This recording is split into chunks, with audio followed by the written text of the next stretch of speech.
আসসালামু আলাইকুম রহমতুল্লাহি ওবরকাতুহু।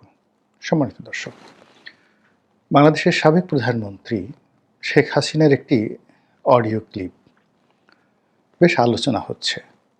অনেক সমালোচনা করছি, কিন্তু তিনি যে গতানুগতিক কথাগুলো বলেন, সেভাবে তিনি কথাগুলো বলছেন, কিন্তু অন্য সব কথার মধ্যে তার এই কথাটি একটু ব্যতিক্রম। এর কারণ হলো যে সাম্প্রতিক সময়ে বাংলাদেশে যে ভয়াবহ কয়েকটি ভূমিকম্প উপর্যুপরি হলো, তো সেই ভূমিকম্প যখন হলো তখন আমরা ভয় পেয়ে গেলাম। আমাদের মনের মধ্যে নানা রকম তর্ক বিতর্ক, নানা রকম সন্দেহ অবিশ্বাস যখন প্রবল। কেন এই ভূমিকম্প? এটা কি আমাদের পাপের ফলে হলো, নাকি এটা নিতান্তই প্রাকৃতিক বিপর্যয়, অথবা আমরা যে পরিবেশের ভারসাম্য নষ্ট করেছি সে কারণে হলো, নাকি বর্তমানে যারা সরকার চালাচ্ছেন তাদের কোনো ভুল এবং ভ্রান্তির কারণে আরশে আজিম থরথর করে কেঁপে উঠল? বিশ্বাস করেন, এই প্রশ্নগুলোই কিন্তু মানুষের মধ্যে যখন ঘুরপাক খাচ্ছিল, তখন কেউ কেউ আবার বলার চেষ্টা করলেন, আওয়ামী লীগের যারা লোকজন, যে শেখ হাসিনার অবর্তমানে দেশ ভালো চলছে না, এবং শেখ হাসিনার বিচারের রায় যেভাবে ঘোষিত হয়েছে এই কারণে ভূমিকম্প হয়েছে। এই কথা কিন্তু আলোচনা হচ্ছিল। এবং সামাজিক মাধ্যম খুলে দেখেন যে আমি যে প্রসঙ্গগুলো বললাম, ঠিক সেই প্রসঙ্গগুলো ঠিক এইভাবেই হুবহু আলোচনা চলছিল ভূমিকম্পের পরে। ঠিক এটাকে এনক্যাশ করে স্বয়ং শেখ হাসিনা যখন তিনি নিজের মুখে বললেন, আল্লাহ ভালো জানেন, আমাকে যেদিন ফাঁসি দিল সেদিনই এই ভূমিকম্প হলো, হয়তো এজন্য হয়েছে। আর এই কথাটা নিয়ে মূলত আজকে আলোচনা করব। শেখ হাসিনার জন্য ভূমিকম্প হলো কি হলো না, কিংবা ধরুন অন্য কি প্রাকৃতিক কারণে ভূমিকম্প হলো কি হলো না, এই বিষয়গুলো নিয়ে বলার আগে মূলত রাজনীতির সঙ্গে প্রকৃতির কি সম্পর্ক, এবং কখনো কখনো এমন সব ঘটনা ঘটে যে ঘটনার কোনো কার্যকরণ খুঁজে পাবেন না, যার মধ্যে আল্লাহর ইচ্ছা, আল্লাহর অনিচ্ছা, আল্লাহর ক্রোধ, আল্লাহর রাগ, এই জিনিসগুলো ফুটে ওঠে। এরকম কিছু ঐতিহাসিক ঘটনা বলবো। আর সেই ঘটনাগুলো শোনার পরে আপনারা নিজেরাই সিদ্ধান্ত নিতে পারবেন যে এই বর্তমান জমানাতে যে প্রাকৃতিক বিপর্যয়গুলো হচ্ছে, বা গত 14 মাসে যে প্রাকৃতিক বিপর্যয়গুলো হচ্ছে, তার জন্য আমি কতটা দায়ী, দামি কতটা দায়ী, উনি কতটা দায়ী, তিনি কতটা দায়ী। আমি এখন বলা শুরু করি। প্রথম প্রাকৃতিক বিপর্যয়, আজকের যে ডেড সি দেখেন, মানে আমাদের যে ভূপৃষ্ঠ রয়েছে সেই ভূপৃষ্ঠের সবচাইতে নিচু এলাকা এই ডেড সি। এটিকে মৃত সাগর বলা হয় এই কারণে যে এখানে যে পানির ঘনত্ব অন্যান্য পানির ঘনত্বের চাইতে অনেক বেশি, ফলে এখানে আপনি যদি ডুবতে চান ডুবে মরতে পারবেন না, এখানে সব কিছু ভেসে থাকে, আপনি সাঁতার না জানলে ভেসে থাকবেন। 2 নম্বর হলো যে এখানে এই যে পানির ঘনত্ব, কেন এই পানিতে লবণের পরিমাণ এবং এর যে কাদা, এটা পৃথিবীর সবচেয়ে বেশি। এখন এটা সৃষ্টি হলো কিভাবে? একটা জমানা, সেই জমানার সবাই পাপাচারে লিপ্ত হয়ে গেল। তো পাপাচারে লিপ্ত হওয়ার পর এভরিবডি, আল্লাহর নবী আসলেন একাধিক্রমে, বেশ কয়েকজন, পুরো মাদায়েন এলাকাতে। আজকের যে প্যালেস্টাইন, জর্ডান, সিরিয়া, এই বিশাল যে এলাকা, সেই এলাকাকে ঘিরে সেই যে প্রাচীন দুনিয়ায় একটা বিস্তীর্ণ যে সভ্যতার পাদভূমি, জনপদ গড়ে উঠেছিল, সেটাকে বলা হতো মাদায়েন।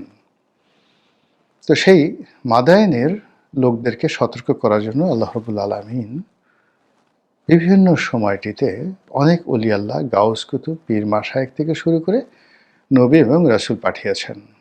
লোকজন কথা শুনেনি, তারা তাদের কুকর্ম, একের পর এক কুকর্ম তারা করে গেছে। কওমে সালেহে, কওমে লূত। তো এই যে কওমগুলো, কওমে মানে আদ, কওমে সামুদ, এই কথাগুলো কোরআনে বর্ণনা করা হয়েছে।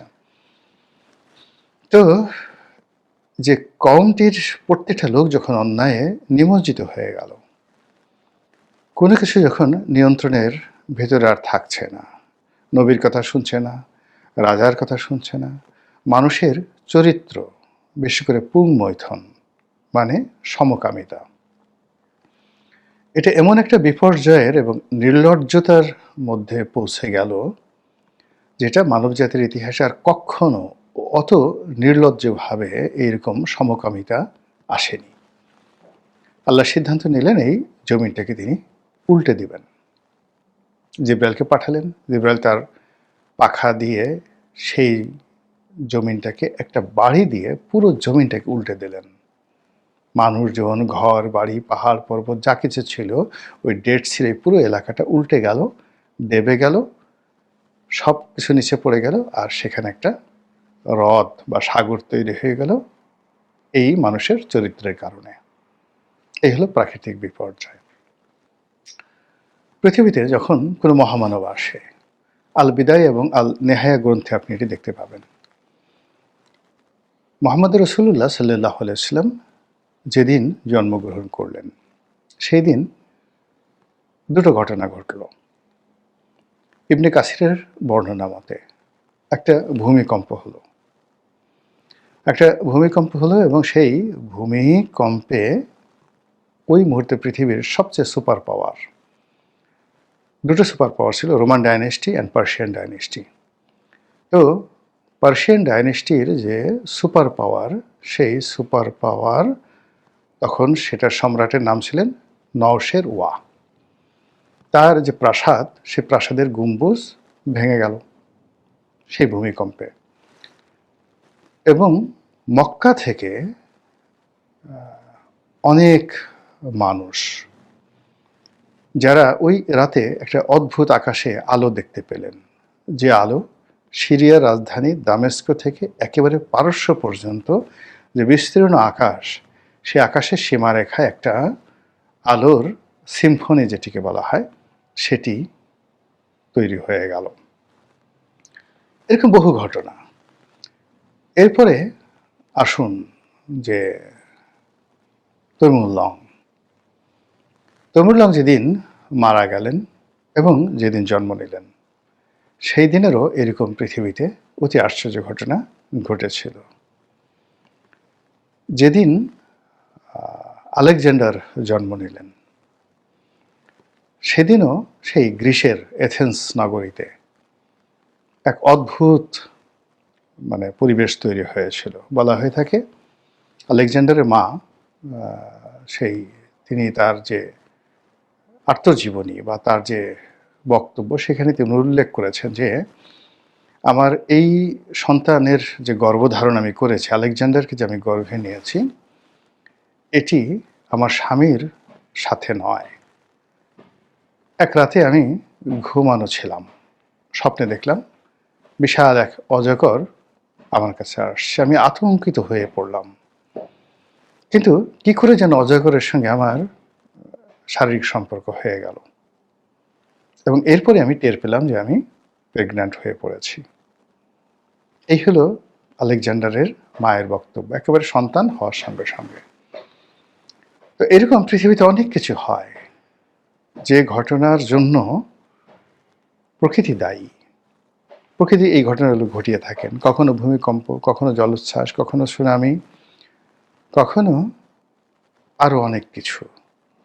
সেই প্রাকৃতিক বিপর্যয়ে নদী কখনো সমুদ্র হয়ে যায়, সমুদ্র কখনো মরুভূমি হয়ে যায়, মরুভূমি কখনো বনভূমি হয়ে যায়, এবং বনভূমি কখনো কখনো মরুভূমি হয়ে যায়।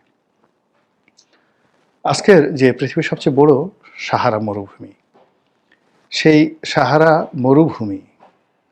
মরুভূমি একটা সময় আমাজনের জঙ্গলের মতো এরকম গভীর অরণ্যে পরিপূর্ণ ছিল।